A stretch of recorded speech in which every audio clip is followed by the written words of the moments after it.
امثال کی کتاب اس کا 4 باب 1 سے 28 آیات مقدسہ۔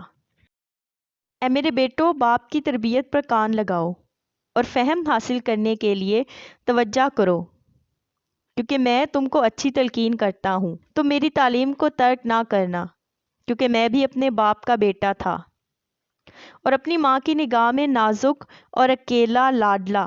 باپ نے مجھے سکھایا اور مجھ سے کہا، میری باتیں تیرے دل میں رہیں، میرے فرمان بجا لا اور زندہ رہ۔ حکمت حاصل کر، فہم حاصل کر، بھولنا مت اور میرے منہ کی باتوں سے برگشتہ نہ ہونا۔ حکمت کو ترک نہ کرنا، وہ تیری حفاظت کرے گی۔ اس سے محبت رکھنا، وہ تیری نگہبان ہوگی۔ حکمت افضل اصل ہے، پس حکمت حاصل کر، بلکہ اپنے تمام حاصلات سے فہم حاصل کر۔ اس کی تعظیم کر، وہ تجھے سرفراز کریں گی۔ جب تو اسے گلے لگائے گا، وہ تجھے عزت بخشے گی۔ وہ تیرے سر پر زینت کا صحرا باندھے گی اور تجھ کو جمال کا تاج عطا کرے گی۔ اے میرے بیٹے، سن اور میری باتوں کو قبول کر، اور تیری زندگی کے دن بہت سے ہوں گے۔ میں نے تجھے حکمت کی راہ بتائی ہے اور راہ راست پر تیری رہنمائی کی ہے۔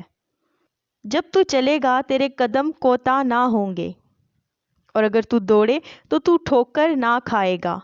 تربیت کو مضبوطی سے پکڑے رہ، اسے جانے نہ دے، اس کی حفاظت کر، کیونکہ وہ تیری حیات ہے۔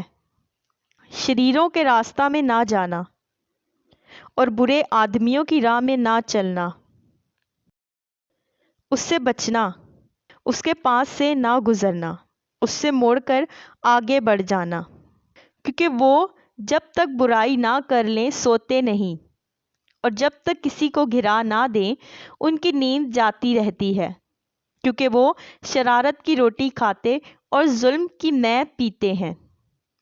لیکن صادقوں کی راہ نور سحر کی مانند ہے، اس کی روشنی دوپہر تک بڑھتی ہی جاتی ہے۔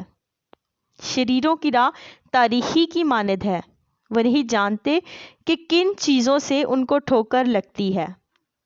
اے میرے بیٹے، میری باتوں پر توجہ کر، میرے کلام پر کان لگا، اس کو اپنی آنکھ سے اوجھل نہ ہونے دے، اس کو اپنے دل میں رکھ، کیونکہ جو اس کو پا لیتے ہیں یہ ان کی حیات اور ان کے سارے جسم کی صحت ہے۔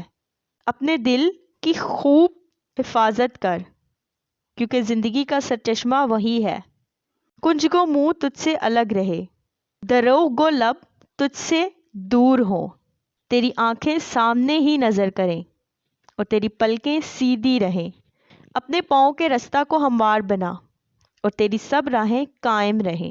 نہ دہنے مڑ نہ بائیں، اور پاؤں کو بدی سے ہٹا لے۔ آمین۔